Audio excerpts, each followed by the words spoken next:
Hello, fancy seeing all you here. How is everybody? Welcome in. How are you all? It's so good to see you, and I don't know why my subtitles are off the screen. Perfect, wonderful, love to see it. Is my sound working today? Is my sound good? Because last time I broke it when I went live, so sounds perfect, great, wonderful, fantastic. As long as you can hear me and you can hear the music, and in a minute hear the guests, then we're all good.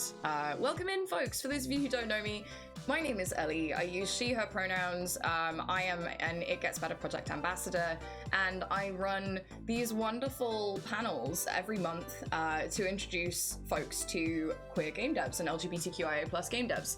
So this month, we're going to be doing a chat with the lovely Mouses Taken and Pastelbat to talk about community management, which I'll let you in on a secret, is my background. I started out in community and social media management and all that kind of stuff. So this particular panel and talk is one that's I'm very, very excited about. It's a topic that's very close to my heart and I get very enthusiastic about, so I'm really, really looking forward to chatting with these two lovely folks about their careers and about what it's like to be in community management.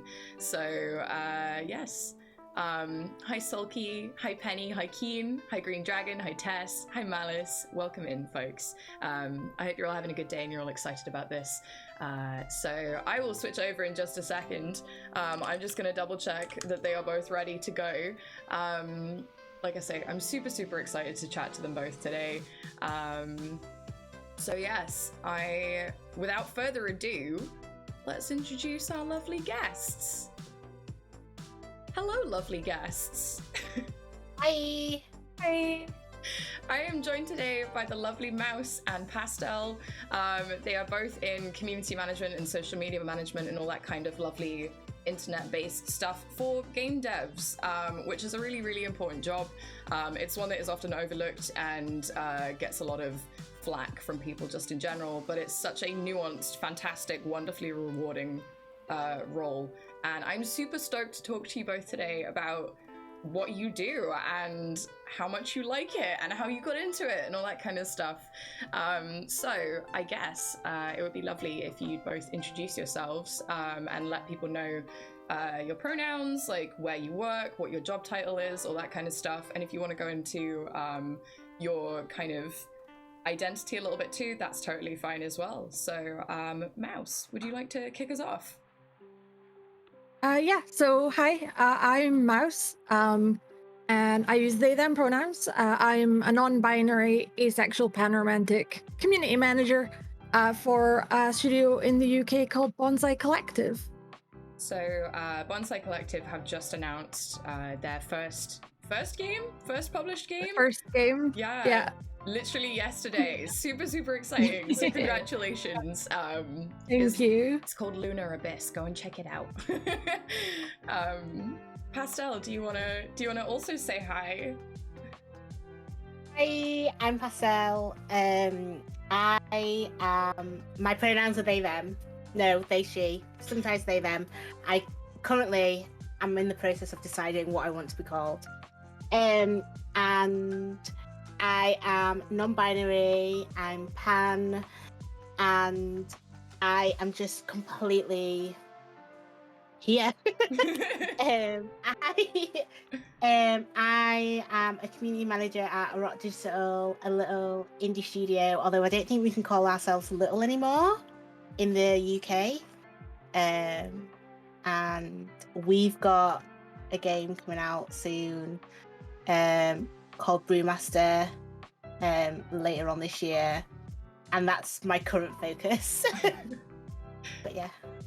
Nice. I'm so excited for today's talk because I started out in indie community management like 8 years ago now or something, so this is my thing. So I'm really excited to chat with you both and let more folks know the kind of people that are behind your favorite social media accounts in games and stuff, because community managers and social media managers work so hard behind the scenes to do so many different things. I don't think people quite necessarily comprehend the level of work that folks like you do behind the scenes.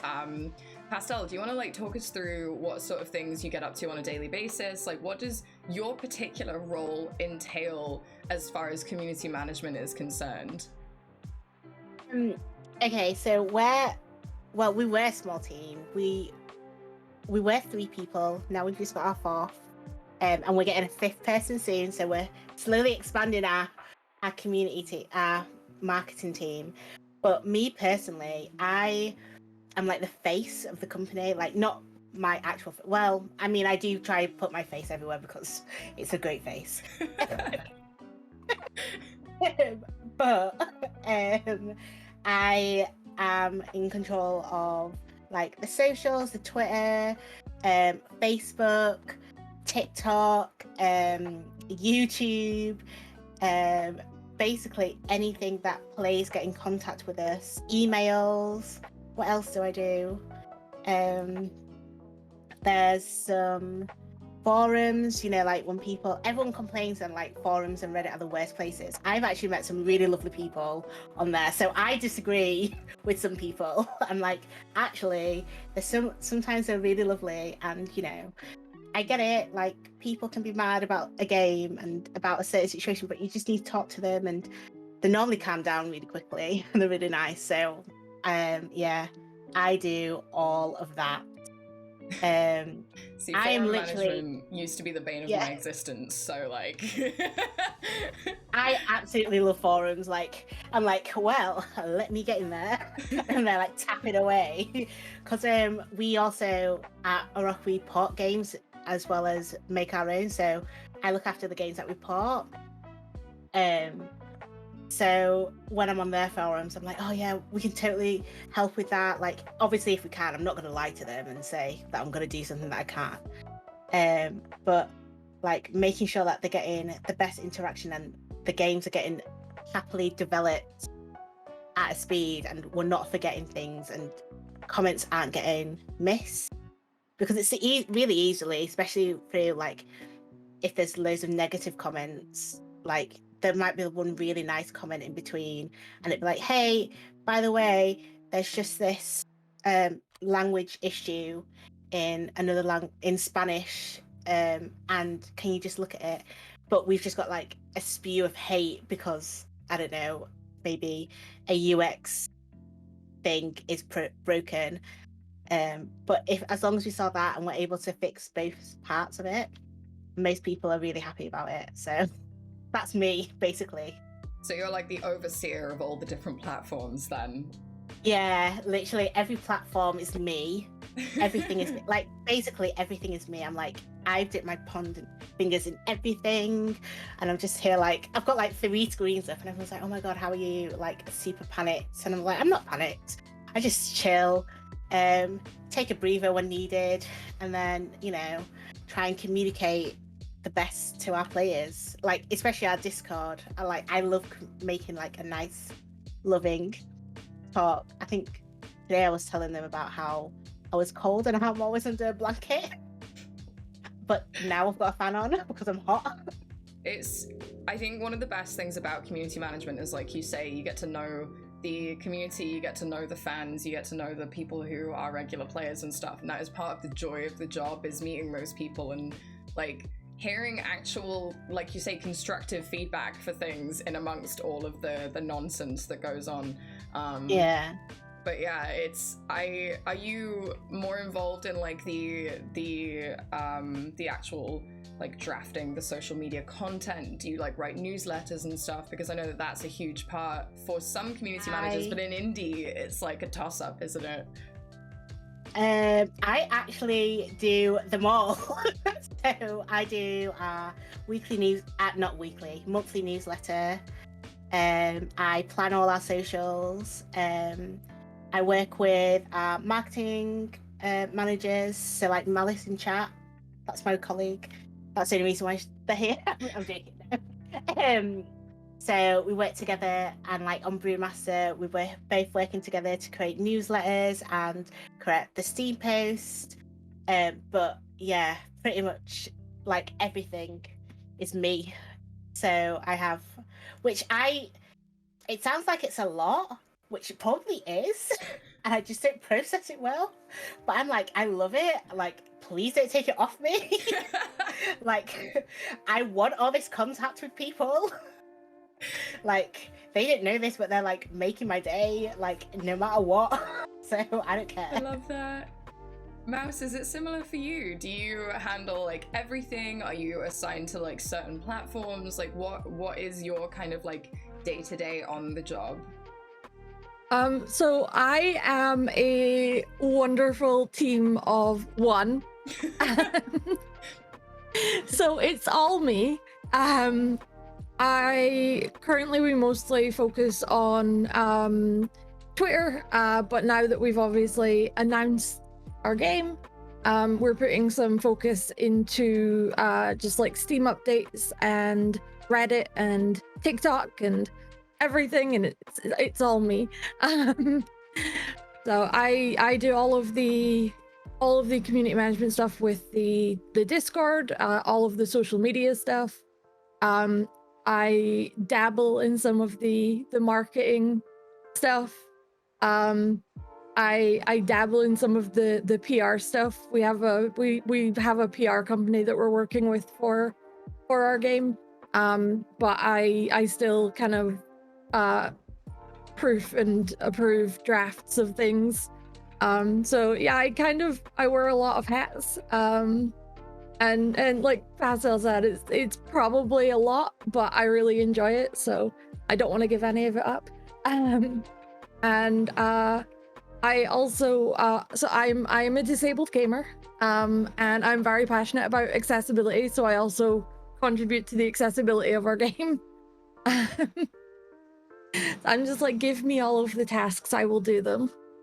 That's one of the beautiful things about indie, is that you can kind of like try things out and be like, well, I actually want to help on this too, because there's often so few people involved in a project that you'll have one person is doing like 7 different jobs, which as companies grow, like Pastel was saying, you start to get more folks in the team and you're like, no, this is mine. I don't want to give this up. I love doing this. But it's, yeah, I think a lot of folks don't realize that it's usually just 1 or 2 people behind the Steam forums, the Reddit, the TikTok, the Instagram, the Twitter, the newsletters, the website updates and things like that. It's usually just one person doing all those things. And it's not just as simple as writing tweets, which is what a lot of people seem to think community management is. It's like you were saying, it's a passion for building relationships and fostering a community space where the fans of the game can exist and chat and be happy, you know? So like what we talked a little bit about, like what projects you're on right now. What kind of projects have you worked on in the past? Like, is this your first industry role, for example? Is this your first project that you're releasing? Like, how did you get into all of this, and what's been your kind of driving force to work on games, Mouse? So this is my first industry role. I started last June, so I've been doing it for just over a year. Congrats. Before this, I got my degree in forensic science, and I went on to do my PhD in chemistry, and then I got very burnt out and very unwell with my chronic illness. So I ended up turning to live streaming because I was quite isolated and I was in a different country and just kind of like on my own. Well, not on my own, but more or less on my own. And live streaming kind of led to community management. I did a little bit in the past. I used to play a lot of Guild Wars 2. I was obsessed with Guild Wars 2. It's my baby. I love it. I don't really play it much anymore, but back around 2013 to about 2018, I was a founding member and a community manager for a community called GW2 Community, which was like the largest EU player-led community, and that kind of I started kind of doing a little bit more of that with live streaming and content creation, and yeah, I ended up kind of falling into my role, and I love it. I had a similar path. I was like just nerding out online and building a space, and then someone was like, "Hey, do you want to get paid to do this?" Which is like the best when you can do something that you care so much about and you enjoy so much, right? Yeah, that's Um, amazing. Pastel, how about you? How did you get into the games industry? Is it something you've always wanted to do? Did you fall into it by accident as well?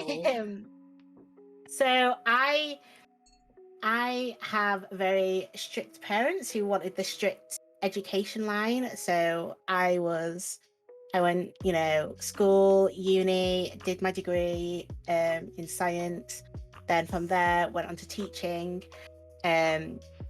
Had a complete and utter mental breakdown while teaching because teaching is really hard.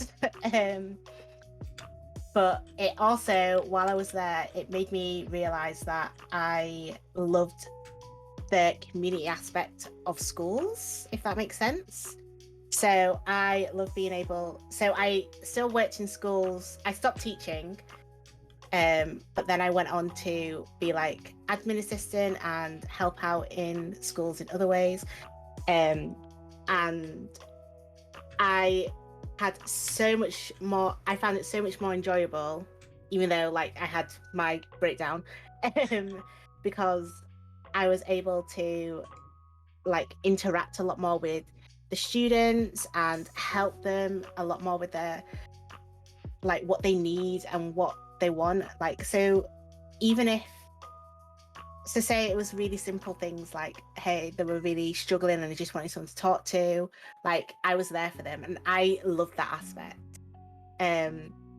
When I was able to eventually talk my parents down, because still have a strict line with my parents, I was like, you know what, I love games, I really want to get into gaming. They were like, no, it's nothing, it's not worth it. So actually behind closed doors, I applied for mentorship with Limit Break, and that helped me find my path and actually got me to where I am now. And then it wasn't until like, I think 6 months into my job, my parents were like, okay, yeah, okay, you're doing fine. It's actually a worthwhile job. Like, it's okay. And I was like, thanks. I was like, thanks. They still like have issues, but not as much. I think a lot of parents go through that, don't they? Where it's like they don't see Yeah. games necessarily as a career because it's like such a new form of media in the grand scheme of things, and people are like, that's not gonna last. And I went through the exact same thing. It's not a real job, go and get education, get a real job, and look at you. I know. I was like, I did that. I was like, I'll still work at the same time. I'll do my mentorship. Like, I won't leave the job that I didn't like until I get a full-time job in the game industry. Like, what was it? And like, it was hard because I was applying like left, right, and center, and like there was like, I think like sometimes like 10 applications a week. But as soon as I got this job, which is where I am now, and I've been here for a year in October, I want to say. Congratulations to you too. Yeah, thanks. Yeah, a year in October. I literally have been happier and been able to manage. And then also the back of everything that happened, I stream when my illnesses aren't affecting me. I stream quite a bit, but as well as streaming, I'm also quite active in streamer communities. So that's what I realized I love more than anything. Like, I love being able to be able to interact with communities and talk to people. And even if like it's not my own personal, like for my stream, like being able to be part of something and help make a difference, and being able to like, do you know how much it can make a difference to someone just saying hi and how are you? Like that little interaction you can do with someone, like learning that from streaming and bringing that into what I do now. It's just everything. Yeah, that's one of the best parts about being just even involved in communities, being a part of a community, and the fact that like community managers help facilitate that for people is like, it's great, it's incredible. And like you said, it can be a very full-on job. You can be doing so many different things all at once. So the fact that you have to be the kind of person that wants to take time to do that sort of stuff. It's not a job for people that are like, oh, you know, the whole social media intern joke thing. Yeah. Like, it's so damaging because these kinds of roles are, you have to be dedicated to them. You have to be passionate about wanting to build a space and to an extent care about people enough to want to make that space better for them. So you mentioned briefly job applications and applying for a bunch of different stuff, and both of you are like fairly new to the industry, like you said, and we've discussed this a little bit in the past on previous episodes of this like series, but like, how was your experience like applying to roles? Like how long, if you're comfortable sharing, how long did it take? How many applications did you have to do? Because I feel like a lot of people don't necessarily realize that the games industry is incredibly competitive and you can't just like walk into a role, you know. It requires a lot of portfolio work or like building up a social media presence yourself to kind of prove that you can do it and stuff. And like I applied for jobs for 18 months before I got my first role. And if you'd like to share your sort of experience with that kind of thing, that would be fantastic. Pastel, do you want to go first? Yeah, I don't mind. So I struggled, is what I would say. I struggled so hard because so many people see it as when you can move from like one industry to the next, they always think, oh, you don't actually have experience. And it's only recently come about that they're accepting people who are active in streams and active in like Twitch and YouTube and Twitter, like that sort of community. They're only really accepting those as like background data, if that makes sense. Like I could throw all this, I'm like, I know all these things, I can do all these, but like, yeah, but you've not worked at a job before. I'm like, yeah, but I'm still like, I can help you so much. Like I can do so much for you. Yeah, like, I have like 3 years experience running communities on Twitch, you know, and that, yeah. They're just like, no, sorry, it's not an actual job. And you're like, but you want your games to be put on this platform, and this is a community that we're running and we're all included in. Like, you should pay more attention to. So that was one of the hardest things, to have people recognize that community management in streams, even if like you're a mod for someone, like mod for people in Discord, mod for people on streams, helped out at an event, like little things like that, they're actually quite massive, and people are only just realizing it. I was gonna say it took me ages, but realistically it took me about 6 months. And I think I was quite lucky because I applied to an indie studio where I knew people, and they were like, actually, this person has the qualities that we need.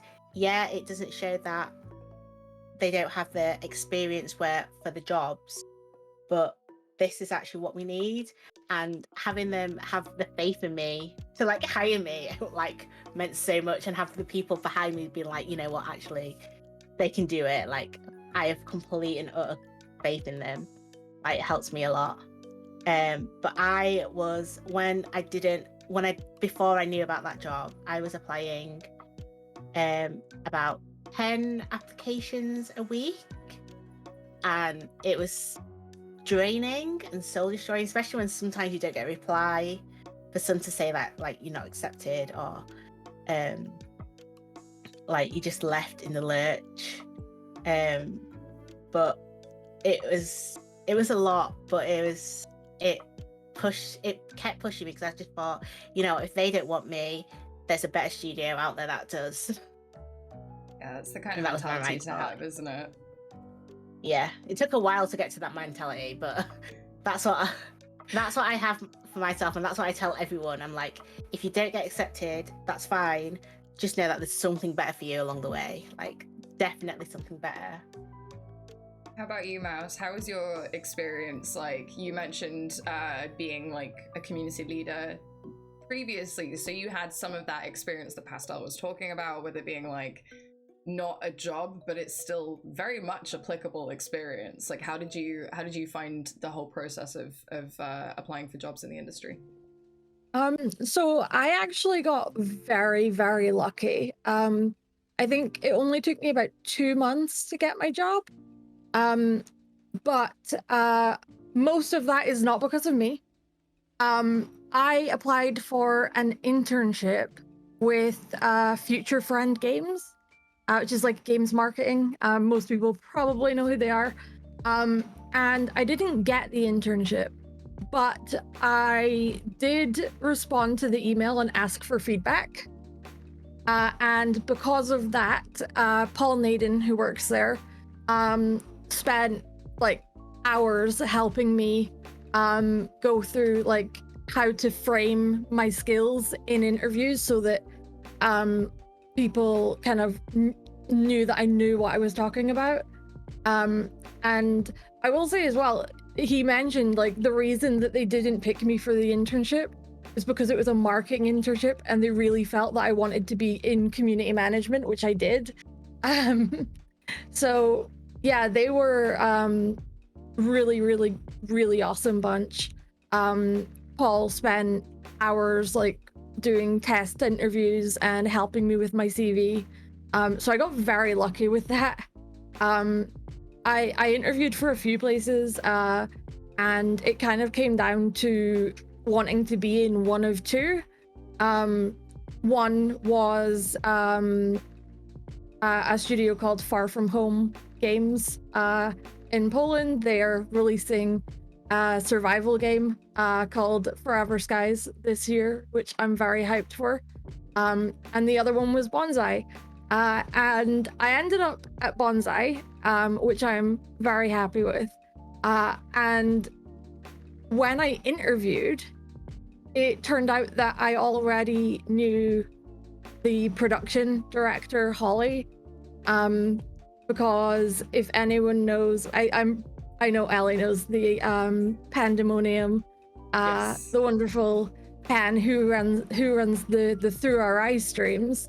And about maybe 3 weeks before my interview, I had been a guest and a host on a panel about queer folks in the games industry with Holly.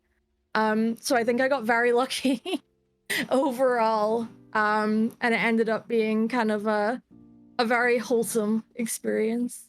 And also the first question that they asked me in my interview was what my preferred name and pronouns were. So I instantly kind of was like, I want to work here. Yeah, Bonsai is fantastic. I used to work with Holly at Team 17 years ago, so I've known Holly for a long time, and they are the best. So you've both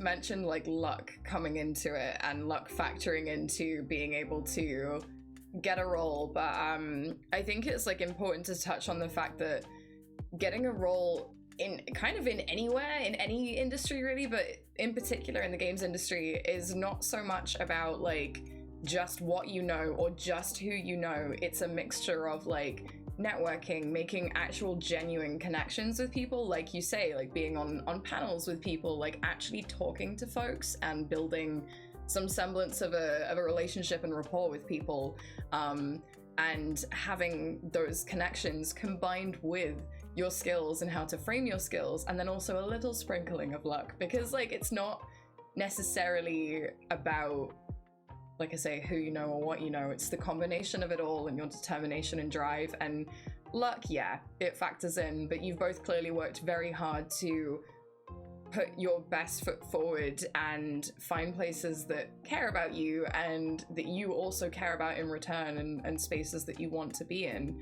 And that's one of the beautiful things about indie is more people are feeling more accepted in these kinds of studios and stuff. So yeah. You've both also mentioned like mentorship programs and internships and things like that, and various different organizations and like panels and things that you've been on. Is there anything like in particular that you can think of that has been really beneficial to you, or like programs that you'd like to recommend to folks who want to not necessarily get into community management, but just in general for, in particular, marginalized folks wanting to be in the industry and make these kinds of connections with people? Mouse. So probably the two best ones that I know of. One is one that I do myself, and I'm doing right now, which is Limit Break, which has been absolutely fantastic. I have had like so much help through it, and just like grew my skills so much through it. The other is one that I haven't done personally, but a lot of my friends have done, and they found it really wonderful, which is Code Coven, which is kind of applicable for the games industry as a whole, as well. So I really like those two. Code Coven has come up without fail in every single episode that we've done of this so far. So yeah, it's, if you haven't checked out Code Coven yet, go check out Code Coven, please. Pastel, how about you? Other than Limit Break, obviously. I was going to say the exact two things. Because they're both okay. So Limit Break is amazing. However, it is just based only in the UK. So that is the only stipulation that I would say for that. Code Coven is worldwide, and they have their their network, their classes at different times, which is way more open. Me just selling them. But I love those two so much. I wanted to do a Code Coven course because in my spare time I like to learn how to code, because who doesn't? But I didn't have the time to do it. But another coding, well, it's not even just coding. Another community that I am part of is Coding Black Females, which is, again, I think it's only US. No, it might be worldwide now, actually. But it's a really nice community where you can get help on anything. And I first, when I joined them, I was like, I'm not sure if this is the right place for me, because I'm not as deep as a coder as everyone else, and I don't know as much stuff, and I think I want to go into community management. And then I was talking, and then we're doing a lot of talks and mentorships and stuff, and I was talking to someone, and they just said, you want to work with IT and in games, which is still computers, like that is still part of it. Like, don't discourage yourself, or don't say that, like limit yourself to say that, you're not worth to be in this industry just because of a certain title in that name. So they're a really lovely community that I am really proud to be part of. And then I'm trying to think of another one that's not the first two. I mean, that's totally fine. Like, they are incredible organizations that have helped so many people, and like you two are both proof of like success stories through those programs and those communities, which is like fantastic. But like you said, this always comes up too. I feel like as marginalized folks, we tend to put limits and barriers in our own way to be like, well, I don't deserve to be in that space. Like, I'm not quite the right fit for it. Just go for it. This is like us telling you right now, go for that thing that you want to go for. If you're even half qualified for something, apply for the job. You never know what's going to come of things. Try out for that internship, that mentorship program, you know, get in as many communities and discords and forums and things as you can, because even if you are only like, you cross over slightly in terms of knowledge or what you want to go into, you never know who you're going to meet and what you're going to learn in those spaces. And yeah, it might not be right for you in the long run, but how are you going to know if you don't try being in the spaces in the first place? So this is like, give yourself permission to do these things and be in these spaces, because it's so important to try things out and make discoveries about yourself and what you want your career path to be and the kind of people that you want to engage with and stuff. So yeah. Yeah, it's literally great. Yeah, there's so many amazing spaces that people feel like they're not entitled to be in due to being too new to the industry or too small a creator, or, you know, like not enough experience in the field that they're wanting to go into. And it's like, just go and be in the spaces. I'm still in multiple community management spaces that I've not been a community manager for 5 years now, and I'm still in those communities because I still learn things from them. Yeah, I love I think I always like to say to people, like, shoot your shot, because if you don't, what you're just thinking of like all the things that you're missing, and like the worst thing they can say is no, right? That's it. And then you can do what Mouse did, which is ask for feedback, and that feedback can take you even further. So yeah, feedback. Yeah, I recommend always if someone sends you a rejection email and it says like you can contact them for feedback, do it, because 9 out of 10 times they will respond with so much that will help you going forward, because most people don't ask for feedback. The internship that I asked for feedback on, I think they said they interviewed something like 117 people, or they had like 117 applications. They didn't interview everyone, but they had 117 applications, and I was the only one that asked for feedback. So I kind of got like hours of help because of like, that. Thank you, and they just like poured all the knowledge. like just chucking it. Yeah. That's Take amazing. my knowledge. Yeah, I think the thing that like people probably don't really realize until they get into the industry, and especially in like the community management space, is everyone wants to help you succeed and everyone wants to help you get to where you want to be.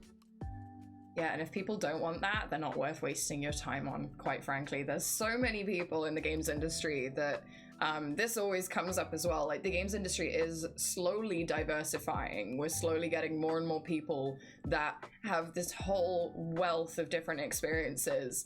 And ultimately, we all want to see more people like ourselves in these spaces, and like our peers and our colleagues. We want to see more diversity, more inclusivity, more safe spaces, you know, like, we want to help.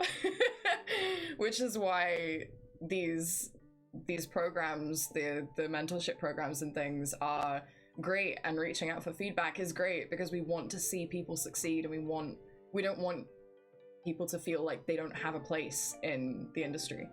So yeah.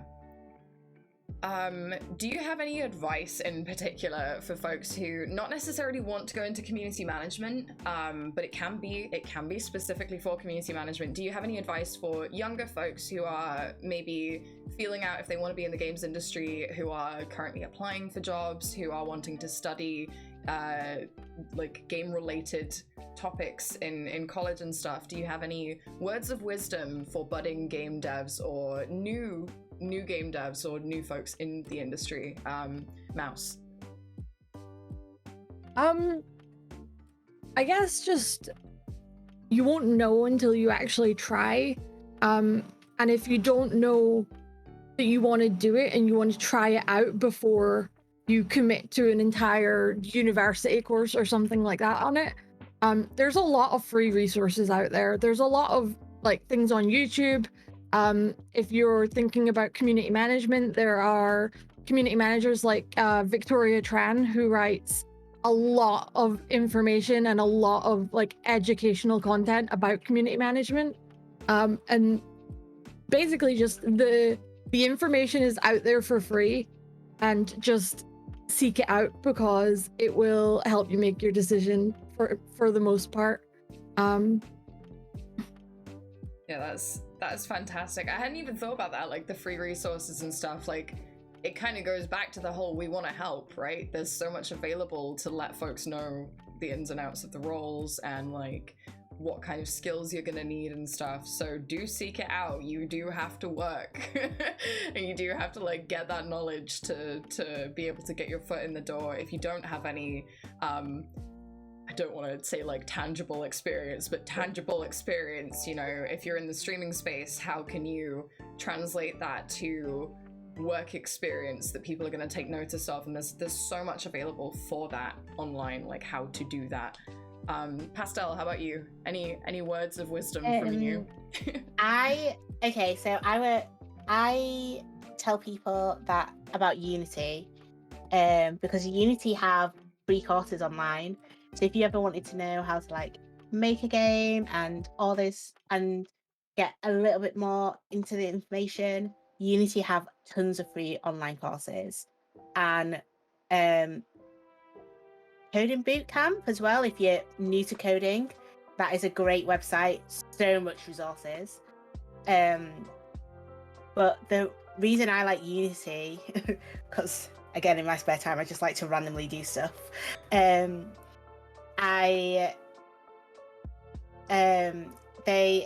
have loads of different courses, and they have teachable ways to teach you how to make a game, and it's really nice ways to like learn things about yourself and learn what you like and learn actually, is this what the path that I want to go down, or would you like to like steer slightly a different way?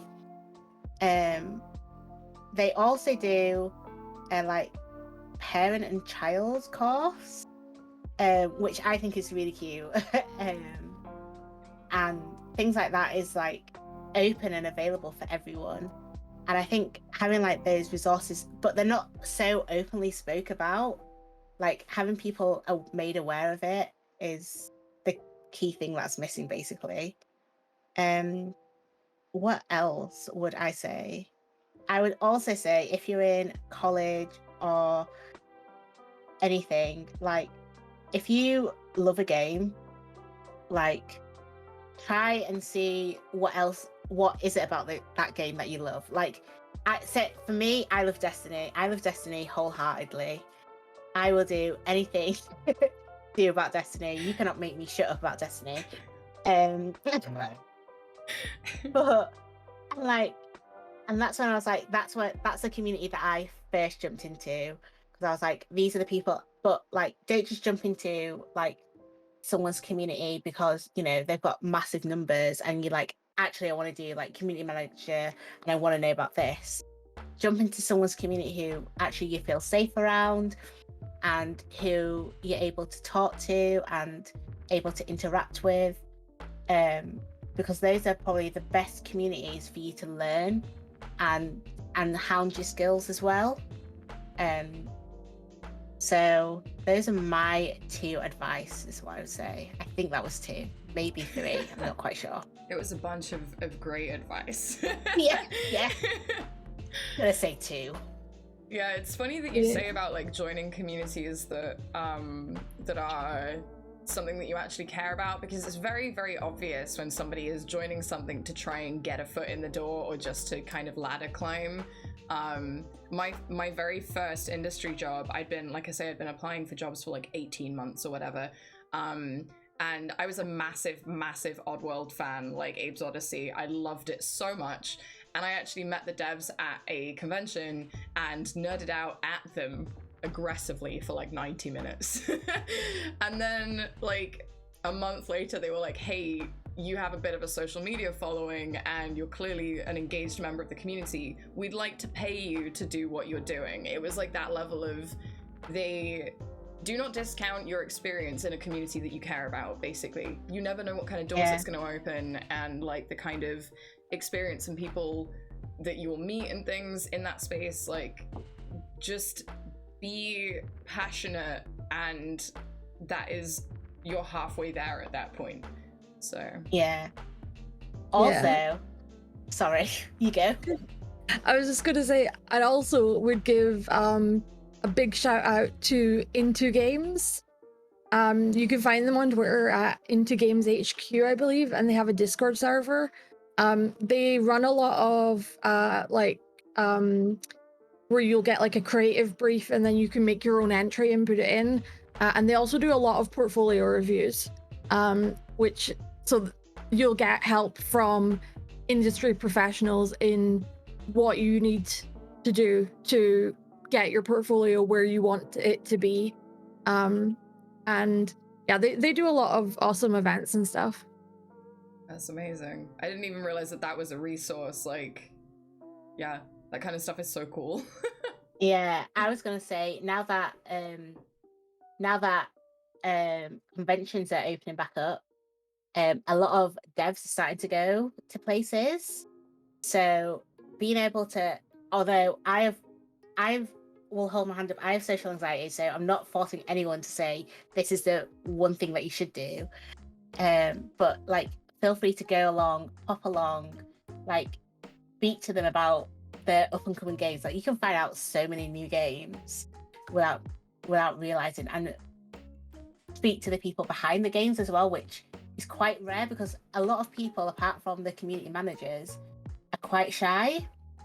So they probably won't talk to you about, they won't talk online about certain stuff, but they may, if you're in person and like they realize, oh, you know what, it's more relaxed, they'll happily talk to you and happily give you advice, and most of the time we'll then swap details and like contact me later.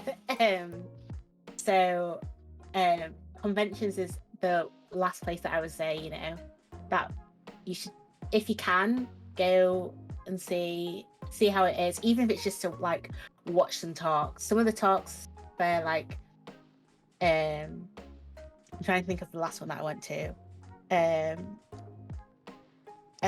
Some of the talks of them have been put online, so you can even see those ones that are put online and then get back in touch with the dev, or just like take the notes from them, like if you don't go there in person. So that's even more helpful. Yeah, it can like Sometimes. make a person's day, like make a dev's day, being like, hey, if you tweet at them and you're like, hey, I watched your talk online, I learned so much from it, thank you so much for doing it. Like, that can be sometimes all it takes to like form that connection. Because when people are genuine and people are passionate about something, it shows and it's obvious. There's a lot to be said about just being yourself and kind of just getting out there a little bit, which, like you say, can be difficult for people, which is why social media is so handy. Yeah. So yeah. I think we're gonna take a quick break for a few minutes, just so that everybody can grab refreshments and things like that. Everyone can take a stretch break. You'd all better hydrate because it's important that you take care of yourselves. So we'll be back in like 4 or 5 minutes or so. It gives everyone a little chance to get up away from the screen for a minute and go and stretch and things.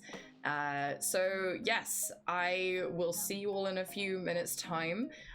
Make sure as well, folks, if you have any questions for the lovely Mouse and Pastel, that you throw those into the chat. We'll have time at the end for questions, and if anything pertinent comes up midway through, we'll throw that in there too. So yes, do please ask questions of these lovely folks while we have them here. So yes, we'll catch you all in a few minutes. Enjoy your break, and I will see you shortly.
Welcome back, folks. I hope you all had a fantastic break. If you haven't already hydrated, please do so now. It's important.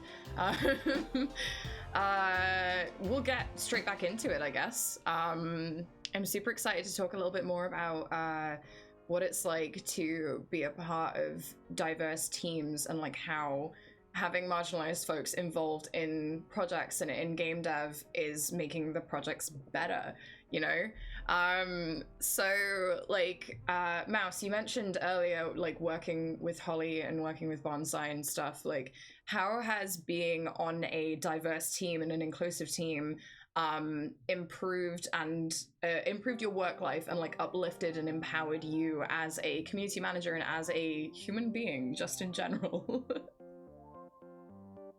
It's been really great actually. Kind of just being in an environment where you feel safe to just be yourself and not have to like mask or anything, has been so fantastic.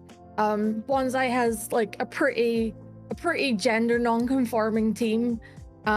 So, you know, I started with using pronouns like they, she, and then I switched over to they, them, and everyone just kind of, you know, accepted it. No one slips up, no one misgenders me. And even like when we've brought in outside partners that we've worked with for like PR marketing and stuff, everyone's always very clear at the start of what everyone's pronouns are and stuff so that misgendering doesn't happen.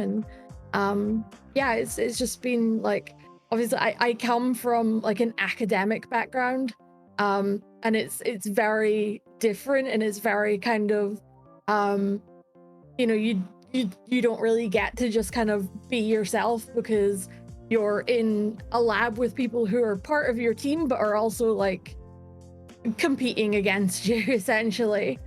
So being kind of in this environment and just kind of accepted without question has been really awesome. Is there anything in particular that you can think of, like any experiences that have like truly empowered you where you were like, yeah, these are my people, I'm meant to be here, like this is amazing? I do have some stuff, but it is currently still under NDA. But I will say that follow Lunobis and you'll soon find out. Love that. How about you, Pastel? Like, how has it been?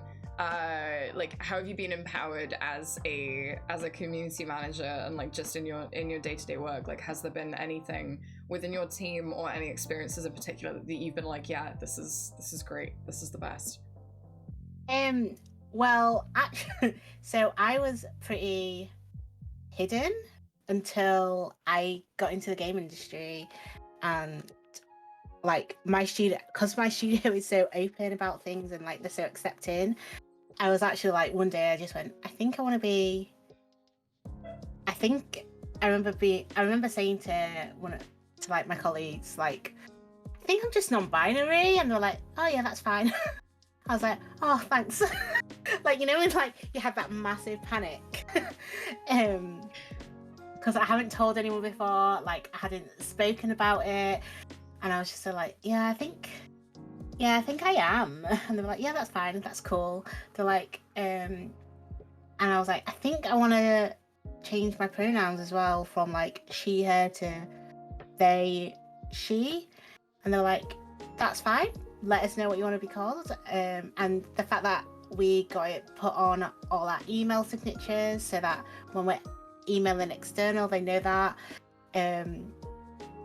There's not any issues with like misgendering because it's just something that we all naturally do, if that makes sense. Like, even if it's just like you're an ally or not, like, well, not but everyone just has their pronouns on their signatures, and it just makes everyone feel so accepted, and like it helps me build out like these barriers that I've held up for like 30 odd years. Like, all these barriers are slowly coming down, and I'm just like, oh, actually I'm actually able to like realize who I am, and like this is like I am more happier because I know who I am. I'm still figuring myself out, and that's completely fine.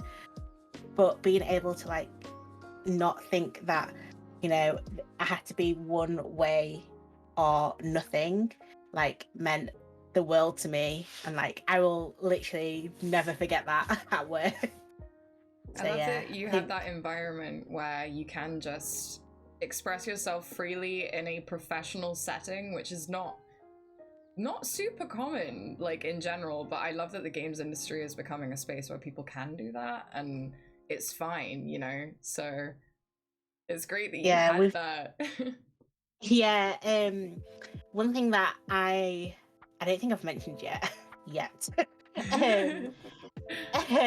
One thing that I'm really proud of is like, and I always want to like keep fighting for more, is like more diversity and more inclusion. And so like we've got this thing at work called Prism, which we have like for any marginalized groups, and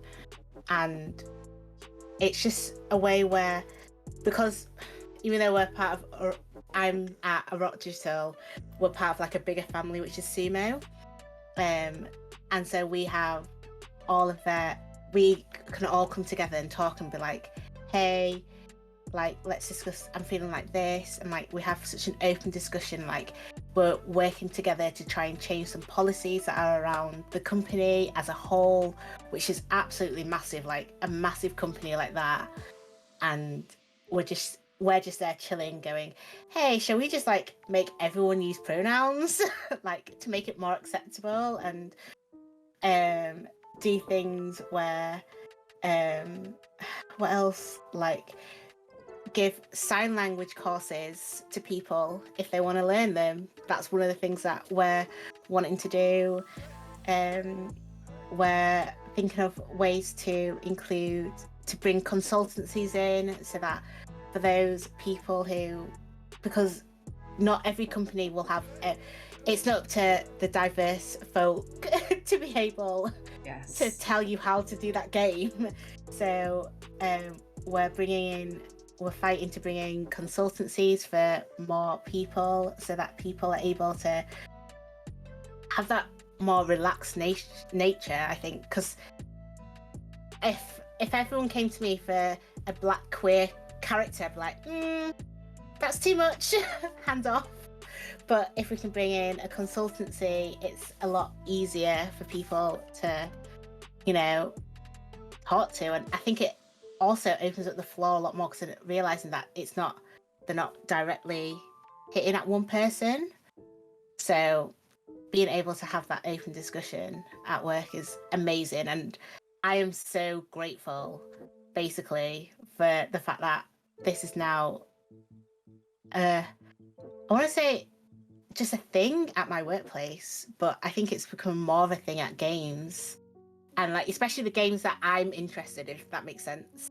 If the game that I'm not interested, if there's a game where they don't look at diversity or inclusion in any shape or form, look at accessibility options, I always think, well, you're already isolating people, and that's never what people want. Well, that's not what I want. And if that's what you want, I don't think I want to be a part of that. So I think that's quite valuable to know.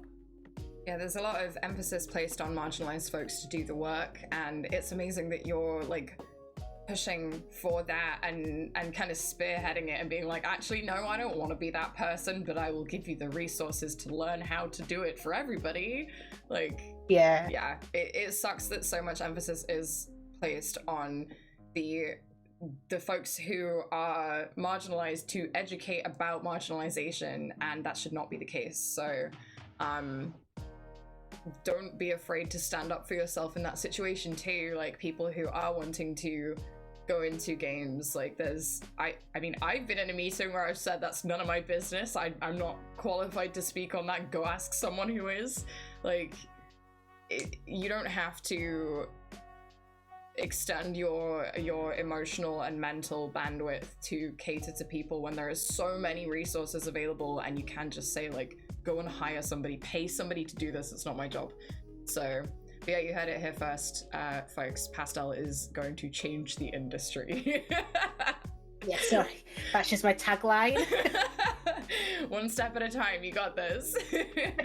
But I'm really glad that like Sumo on the whole, like, you know, bigger companies are taking more notice of this kind of thing, and they are realizing that it's not on people like us to do the educating. It's there are people that you can pay to do this, and it is their livelihoods to educate and provide resources and provide consultancy opportunities and stuff. So yeah, but I'm so glad that it is becoming more diverse for you in the workplace, and people are supportive and stuff, because we always hear so many doom and gloom stories about how exclusionary the games industry can be, and while that is not a lie, there is so many amazing people out there already doing incredible things and making the industry a better place. So yeah.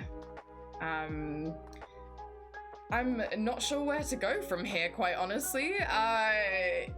I guess we spoke a little bit about how like you've been empowered by your teammates and things, and like how being in a diverse team has meant that you feel more comfortable being yourself and stuff. But is there anything that you can think of where it might be a story that you've experienced yourself, or it might be something that you've heard from a peer or a colleague, where having LGBTQIA plus folks working on a game has directly impacted something within the game? And I know, Mouse, you said that like some of your stuff's under NDA, but is there anything that you can think of where it's like you've made a difference in a project simply by being there and gay? Pastel, do you wanna go first? I don't think I'm allowed to say anything either. And they're going, oh, let me just gloss over this. I can tell you about Apex Legends though. Apex Legends has had some queer people work on them and they have created some amazing characters, such as Bangalore and Loba, and being able to like have that normally a male dominated game, and like having that openness, and having also someone who is non-binary, and just like from the get-go, like they didn't change the storyline so it could fit with the current times. They just had it from the get-go. Having that entire storyline and everything just shows that there are so many people in the game industry that are actively pushing for things. And I'm so sorry, I cannot mention anything. That is totally fine. It's always a toss-up as to whether or not people can actually talk about like impact that they've had in a game, you know? Mouse, is there anything that you can talk about, or any like specific instances that you can think of where having like queer folks working on games has meant that there is more queer stuff in the games? There are so many things that I want to tell you right now.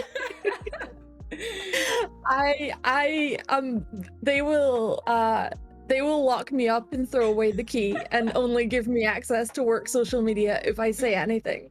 That is totally fair. Me and Miles are both like, we can't say anything. We're gonna get fired. Yeah, I would just like bleep it all out. Like, yeah. So just a bunch of redacted stuff where I worked on the redacted, and this happened in the redacted space. Oh my god, do you remember that redacted? NDAs suck. But they are so necessary. But I guess this is like a really good opportunity to say, like, if you want to maybe see some queer stuff in games that these lovely folks have worked on, that they may or may not have had an impact on, make sure to check out both projects that are coming out, Lunar Abyss and Brewmaster, and we'll do like a section at the end where you can like talk about what you're working on and where people can find you and stuff. But please, if you haven't already, folks, go and follow these two lovely, amazing guests to keep up with what they're doing and maybe see some gay stuff in their games. So you kind of touched on it a little bit, Pastel, but what is like your absolute favorite example of like queer representation in games? Like whether it was something that was like a queer awakening for you, or like something that you hadn't seen before that reflected yourself in a game, or just in general, like, you know, just gay stuff that you adore in games. Like, what's your absolute favorite thing? Okay. So, can I cheat and give you two? Of course. Again. Technically, I've talked about one, but so my first, I want to say queer awakening would be Ikora Ray in Destiny. Yes. just, I'm so sorry. I was like, I'm feeling something towards you, but I've been told not to, but I'm gonna keep carrying on. We're just gonna keep it hidden. We're not gonna talk about it. But that's me and Ikora. But you can't see this, but where I'm looking, like I've got 2 Ikora statues. So I'm like, Ikora just looks at me every day. Amazing. Anyway, that's my Ikora love. But then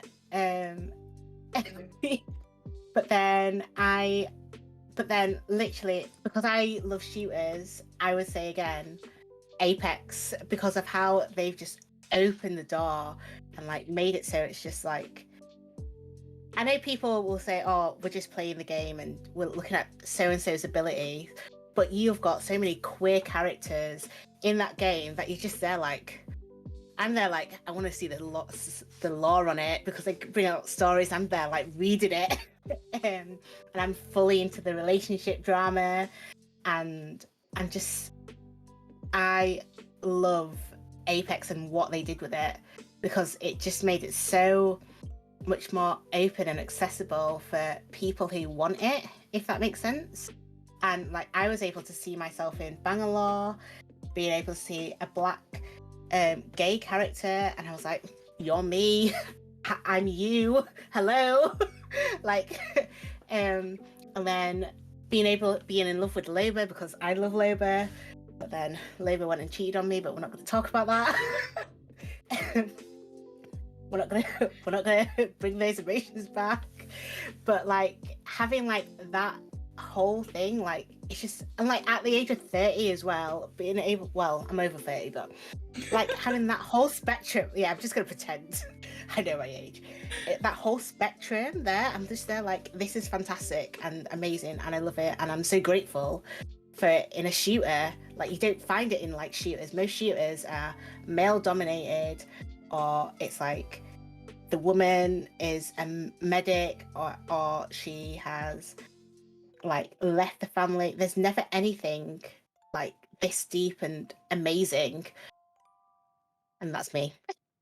And they have it like you say, at a foundational level. It wasn't an afterthought. It was like, no, these are these characters, and regardless of how people interpret the, like you say, looking at abilities or like how they move or whatever, like, and so many people say that they don't care about like the backstories, but it's so important to see that kind of representation. Like you say, being able to see someone that looks like you and like has shared experience with you despite them being fictional, seeing yourself in a character is so important.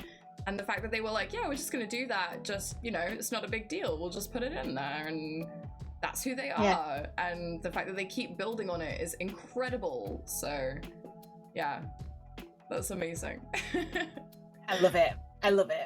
I can go on about it for ages, so I'm just gonna No, please, like, I love, this is always my favorite like part, talking about like queer rap in games, because I love hearing people's different experiences and what kind of resonated with them, and why it resonated, and then like watching chat just go off about various different like things that are touched on and things. But Mouse, how about you? Like, is there anything that was like an awakening for you, or seeing yourself represented in a character for the first time, or just like generally like something that you love in any game? So I have a few, but I guess the first one that I always love to bring up in these kind of questions, because I almost never see it. I mentioned at the start, I'm so I'm asexual, and I never see ace rep in games. And then I played The Outer Worlds when it first came out, and Pravati, who is the first companion that you can have come on your ship.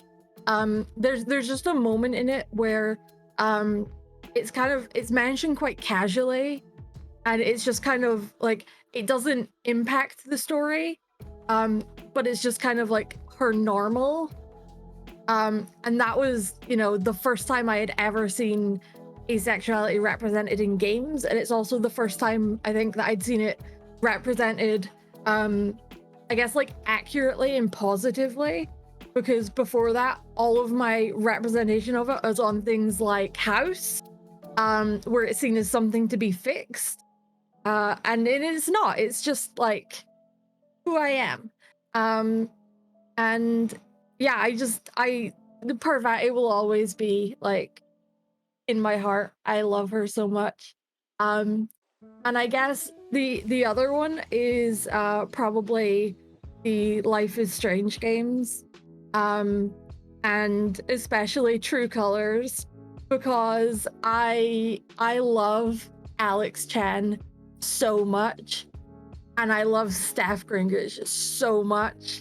And the entire experience between them is just like the most wholesome thing ever. Especially when they're doing like the little LARPing for Ethan, and they go into Steph's shop, and it's just like where you can ask her to marry you.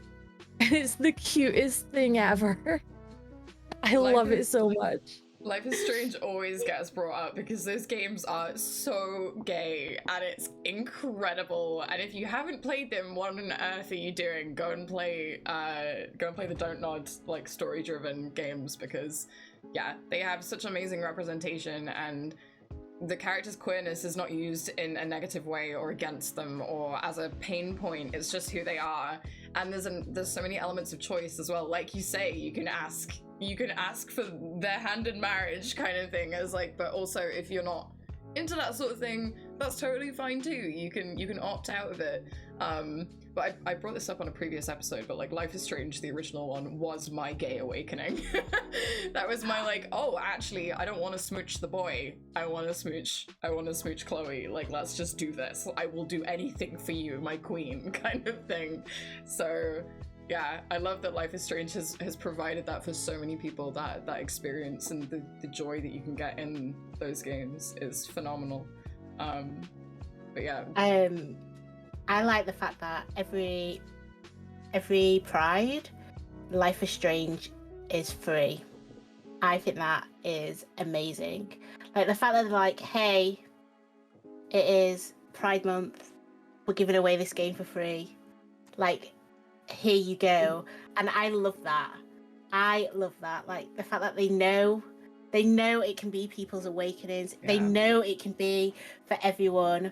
They know it could be the first steps, and like it always, like every year, I'm like, when is it coming? I'm like, I know it's coming. Like I just want to promote it so much. I'm like, if you have not got this, now is your time. Yeah, it's fantastic that, like, I mean, that game is what, 8 years old now or something, the original one. So like the fact that they've been making games like that for so long, and they know that there is a market there for it, and they want to not necessarily help people reach the conclusion themselves, but provide tools and the means for people to explore different options for themselves and like think about their sexuality and their identity and stuff in the form of a video game that is ultimately very low stakes. There's no like, you look at some games with some queer rep, like looking at like The Last of Us and stuff, and it's like you have to play through a traumatic experience to reach something that just contains like minimal rep in a way where it's not like the sexuality of the characters is not the big bad point, but you have all the other big bad stuff that's kind of going alongside it. And Life is Strange is just like it does have its moments, but it is almost a getaway from that, and you do just get to like play D&D in a very gay way in the game and stuff, and Yeah. that kind of stuff is great. So yeah, I'm trying to think. There was something that I played recently where I had a realization that a character was gay, and I was like, oh, because it wasn't like a big deal in it. And I love that that's becoming more of a prominent thing where people are just existing in game worlds and in stories. No, have you? Sorry, have either of you played The Quarry? Not yet. Not yet. It's on I am my playing list. it soon. I have seen some. I've seen some. Well, I won't say anything more, but The Quarry. The Quarry having that option is all I'm going to say. The Quarry having the option is amazing. So I played Until Dawn, and I loved Until Dawn, and like it's one of my favorite horror games. So I've been really excited to play The Quarry, and knowing that there is like queer stuff in that game, I'm like, yeah, let's go. Yeah, it's like it can be queer, or you can just have it not be, and like having that option, I think is massive. Mm-hmm. Like being able to have the path. So I went down the queer path. Wait, did I? Well, I went down my queer path, which was which wasn't the correct queer path. So Okay. I went down yeah. But I can't tell you more than that because neither of you have played it, and I don't want to spoil it. Have they done stuff like that in the previous games? Because it's for those of you who don't know what The Quarry is, it's by Supermassive Games. They started out with Until Dawn, and then they started doing the Dark Pictures anthology, which is going to be like Until Dawn was like an 8 to 10 hour experience, and then these newer ones are like 4 to 5 hours, all in different settings, different horror tropes, basically exploring various different things in a semi-connected universe, I think. So The Quarry is what, game 4? Game 3? I don't think the Quarry's not linked to Dark Pictures. Oh. Yeah, The Quarry is Anthology. outside of the Dark Pictures anthology. Well, It's a bit of a longer game, from what I've seen. But I'm very excited to play it because I did get a sneak peek at some of the queer rap in there. Yeah, have they done anything queer in the previous games? Because like I haven't played any since Until Dawn. I haven't managed to get around to them. And Until Dawn was very much like very hetero relationships, like in like high schoolers basically, wasn't it? So yeah. The Dark anthology that I've played, I can't remember which one it was. With I was gonna just say Sharpay. That's who it is. Yep. It's the newest one. The Dark anthology is Sharpay, which is why I got it, because it was Sharpay. But I was like, hello. Didn't have it. It was very hetero, but like, I don't know. But I've only done one playthrough, and that's one thing that I haven't done. I haven't done multiple playthroughs, so I don't know if there's different paths. Whereas The Quarry, it was very clear that these are the paths you could take, if that makes sense. That's cool. When it's presented to you on a plate, and you're like, well, yeah, here we go then. Yeah. And you just like, oh, go. No, sorry, I was just like, oh. I was just like thinking back to it. I guess I'm gonna invite the chat once again, the audience. If you have any questions for these two lovely folks who've joined us today about community management, about games, like if you just want to know like what their favorite games are, you know, that kind of stuff, please feel free to submit things in the chat. We do have a little bit of time at the end of the stream to kind of go through questions and stuff, so please do submit things. So I guess I don't have too much more to ask beyond like is there anything else that you'd like to share about like how, I guess, community management experience, like maybe what it's like to be a more public-facing role and be part of the LGBTQIA plus community, and openly so as well? Like, is there any kind of, if you'd like to go into it, of course, any advice that you have for folks, anything that you want to share that you've learned about like being queer and public-facing, because it can be difficult. So, Mouse. So for me, I personally take a lot of safety precautions.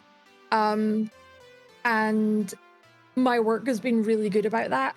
I don't use my legal surname on any of my front-facing, like public-facing stuff. I have a different surname on the website. Even if we're when we had a meetup, they booked my room with my public-facing surname and such, because I've had issues in the past with stalking.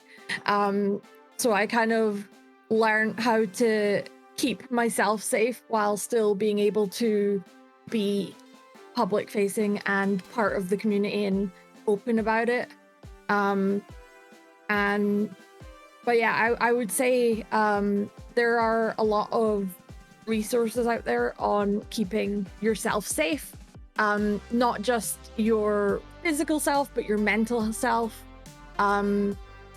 I'm going to shout out Victoria Tran again, who's written a lot of articles about self-care for community managers and just keeping your mental health safe as well when you're in that sort of feeling like you have to be always on and always present mode. Yeah, I guess I would say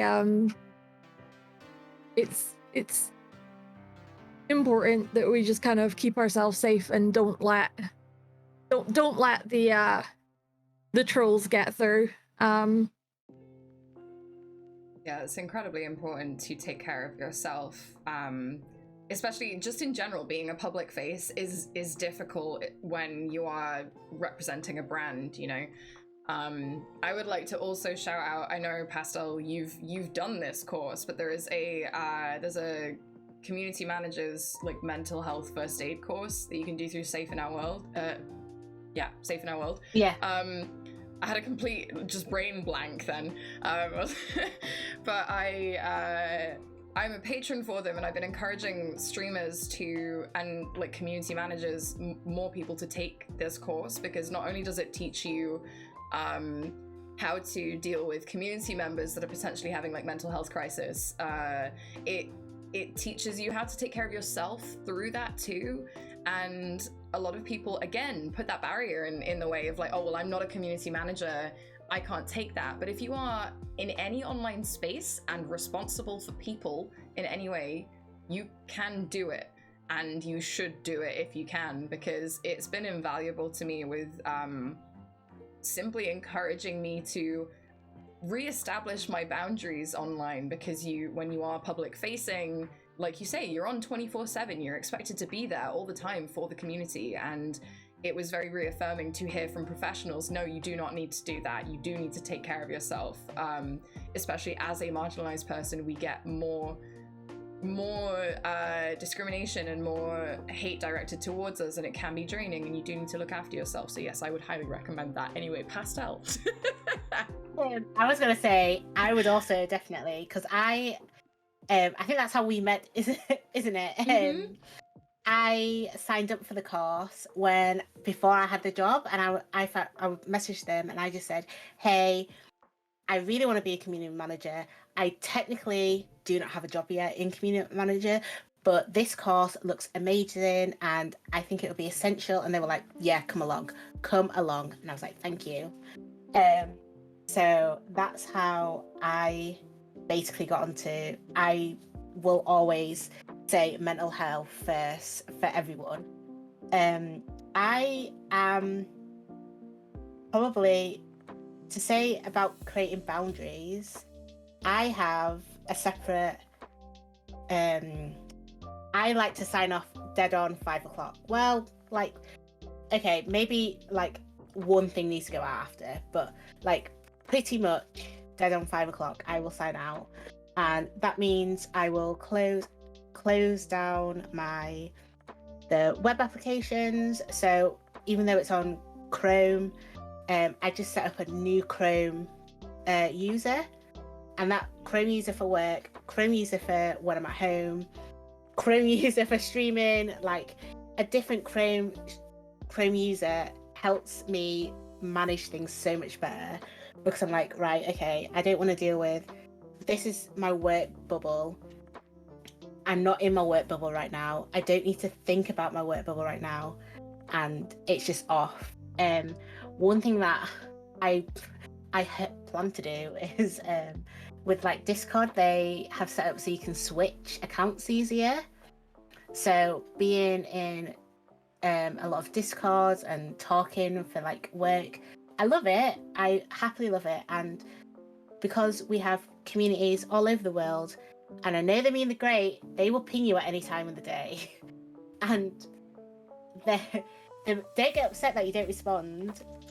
They're completely fine. But you know, you feel bad because they see you online, and you're like, they see you online, why aren't they responding? But one thing that I would suggest is like create that different work Discord account to your private Discord account, because then that also, you can switch it straight off. I also, even though I'm like so social media facing, I don't have any work apps on my phone. So the only application that I am logged into on my phone is Instagram for work. And even that, I have to switch between my streaming account, my personal like private Instagram account, my K-pop fandom account. and then it goes to work. So like I've got all those barriers in place. So like being able to have that, being able to manage it and know that, you know what, I'm signing off, this isn't what I'm doing right now, has helped my mental state so much better. And like that's one thing that I stress to so many people, like just sign off, don't work over. A lot of companies now anti-crunch and don't actually like you to work overtime, so don't push yourself harder than you think that you need to do, because in the long run it's only going to hurt yourself. I also like to fill in, I wish I can remember who it was, some like mental health, like 30 days of like self-help things that are like, think about like one nice thing that you did today. Have you given a compliment to someone? Like, you know, when you're starting to feel like low or your mood isn't that great, like being able to fill little things out like that, even though it's so simple, like actually you're like, oh, actually, you know what, I did actually help someone really small, but that's massive and it means the world to me and it helps my mental state. Yeah, so separation, boundaries, self-care is all so important as a community manager, and a lot of people neglect that as well. So I'm really glad that you shared that you do that, because it's like you say, if a studio is requiring you to be on call 24 hours a day, that is a huge red flag. Like, you need to be able to log off. You need to have your own space, because it will just crush you eventually. And don't be afraid to establish those boundaries, and make sure you ask about that in interviews for community management positions as well. Like, what is the work-life balance? Definitely. Like, do they expect you to be available at all times? Because it's not okay to do that. So, yeah. Yeah, what also is great about where I work, me just bragging about my job, I'm so sorry, is I'm not expected to go to every event that's up. So say there's like EGX in London there's Insomnia 69. I don't have to go to these events. I don't, if I want to, like, they'll support me if I want to go, but I also don't have to go to push myself, because they know you don't need to be there to do your job. Like, you can still survive, and you can still be a proactive person for your role without having to push yourself further than you need to be, which I love so much. Yeah, it sounds like you've both got like the dream community management jobs. Like, yeah, I can't stress enough how important it is that this kind of thing should be the norm. You should not be overworked. You should not be expected to be the face of the company at all times, and the filter that has to take all the abuse to let the good stuff through, like, that is not something that should be normalized in any way. So thank you for like sharing your safety tips, especially like Mouse. I'm so glad you said that, because like you do have to take care of yourself and put those kind of boundaries in place to make sure that you remain safe, not even just as a marginalized person, but as a human being in general.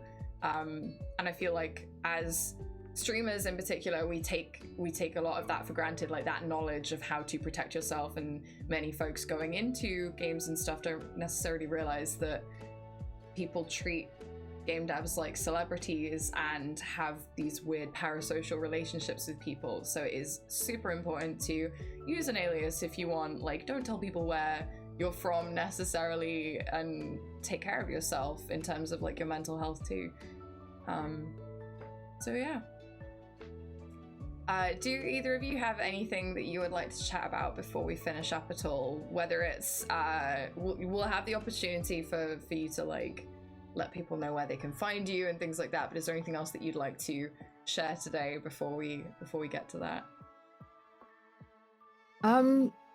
Just in terms of like the work-life balance stuff as well, if you are working as a community manager and you are feeling like you're overworked, talk to your production because 9 times out of 10 they want to help you and they want to help you balance it, and they will find things that they can push on to someone else that has the capacity for it. My production is always asking like what they can take off of my plate to help me, and what they can do to make sure that I am able to do my job to the best of my abilities. So, you know, talk to your production team, and you know, maybe suck up to them a little bit, be their best friends, and they will do everything they can to help you. Yeah, being informed is half of the battle as a community manager. Just getting the information that you need. If you've got that, you're winning. So befriend people. Yeah. I would say, I had something and it's just gone. Let me try and think again. It's there at the top of my head. Ooh. I would say that like one of the most important things that I have learned in my year is like trust your inner voice, if that makes sense. Like, if something seems off, like with a post that someone's made on social, someone's said something in your like team chat or like in your community, if it feels off, then don't be afraid to speak up about it. Like, it seems like it, I know that's really easy for me to say because I'm quite vocal, but like, it's one of the harder things that people can find, and sometimes people don't realize that they've done stuff. So I think if something feels off to you, just mention it in the right channels, but just mention it and be able to say, hey, this isn't rocking that well with me, and I think we need to chat about how this happens. And I think that'd be And that helps so many more people just be more aware of how things go.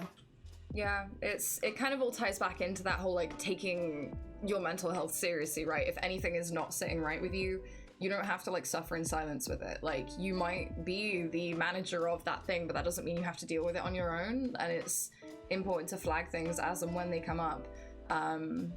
So yeah, there's been so much like invaluable information shared today. Like, I'm so glad we got to have this chat, because like, I think people think community management is easy and that it's like I said at the start, it's just like writing tweets or whatever, or like making TikToks. No, there's a lot of heart that goes into being the face of a company, or being that kind of person that is present in the community spaces and like in the trenches with the gamers. You know, there's a lot to kind of consider, and it isn't for everyone, and that's totally fine, but it can be so rewarding when you find the right place and you find people that respect you and want you to succeed and want to support you, and you find a good community. Like, it is such a rewarding role and job that doesn't feel like a job when it's like that. So yeah. Let's do a little roundup then, I guess, and we'll see if we can find somebody from the other ambassadors to raid afterwards. So Mouse, where can people find you? What platforms are you on? Where should people go to check out your work? So people can find me on Twitch and TikTok as Mouse Was Taken. You can find me on Twitter as Mouse Is Taken, because Mouse Was Taken was ironically taken. And you can also find me on Twitter as Bonsai Games, and on every other platform as Bonsai_Collective, and Wishlist Lunabyss on Steam. Yes. Brand new announcement. Go wishlist. Go do it. You might even find some queer stuff. Oh yeah, the promise of queer stuff. Yeah, I'm running in now. Pastel, where can people find you, and where can they follow your projects? You can find me on Twitch, Twitter, Instagram, TikTok, pretty much every platform as PastelBat90, which I cannot change ever. Yeah, so I'm pretty much everywhere as PastelBat90. I tend to tweet more than I stream, because streaming takes up a lot of my health. So I tweet a lot more of my thoughts, and I am very vocal about anything that I can be vocal about, and try to push for accessibility and diversity and inclusion in any way that I can find. So you'll probably find a lot of my retweets as that. And for work, you can find me at A Rock Digital, which is the same everywhere. And you can wishlist Brewmaster, which is out later on this year. And you can even see some of our other titles like Mars Horizon, The Colonist, Ogre, which I am all on. Well, not physically on, because that'd be weird. But there's some of the other games that we have. But yeah, you can find me basically everywhere and work everywhere. Pastel's just everywhere at all times. Yeah, pretty much. So both Mouse's and Pastel's Twitter handles are in the title of the stream, so you can grab them there. Mouse is /was taken on all platforms, and Pastel is PastelBat90 everywhere, 90. Please go follow these two lovely people. Thank you so much for joining me today. Thank you for sharing all your experiences, your wisdom, your personal journeys and stuff. It's been incredible chatting with you, and I'm so glad we got to do this. It's been so much fun. So, yeah. Thank you for having me. Of course. Thank you for having us and giving us space to talk about everything that we get to do. Of course. Yeah, it's been lovely. I'm so glad we got to do this. I'm gonna tell you a secret. I was most excited about this episode. So so yeah, I'm really glad we got to chat today. I am going to like mute and deafen Discord so that you don't have to listen to me ramble on for the next few minutes while I do the wrap up. But thank you so much again for joining me today. It's been an absolute pleasure. And I will chat with you both shortly afterwards. So I'll see you in a few. Right, folks, thank you so much for joining me today. It has been an incredible chat once again. I am always so like, I feel so like overcome with emotion after I do these streams, because like I'm left like grinning having like spent all this time chatting with such amazing people. We are going to find someone, hopefully one of the ambassadors will be live that we can go and see. I'm going to try and find somebody. Who shall we go and see today? Should we go see that nerd Violet? Shall we pop into their stream? So Violet is playing Video Horror Society currently. I can never remember what the raid command is. Can we do this? Does that bring it up? There we go. If you want to copy and paste those that raid message into Violet's chat, that would be fantastic. Thank you so much again for joining me today. As a reminder, there's all sorts of different panels, talk shows, like gaming streams that happen on this channel from the wonderful ambassadors, and surrounding any of the important dates. So there's a few coming up in the LGBTQIA+ calendar. There's a few important dates coming up, so make sure to check out the shows that are going to be taking place on this channel.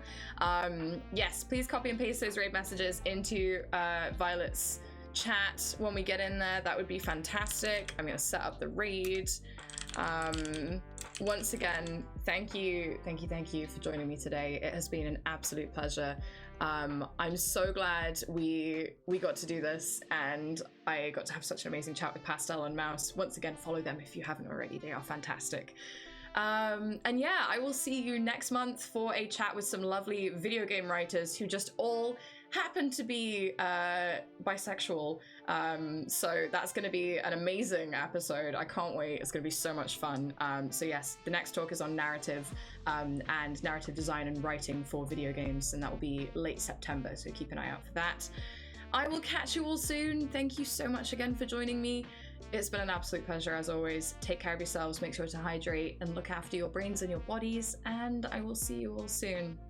Bye, friends.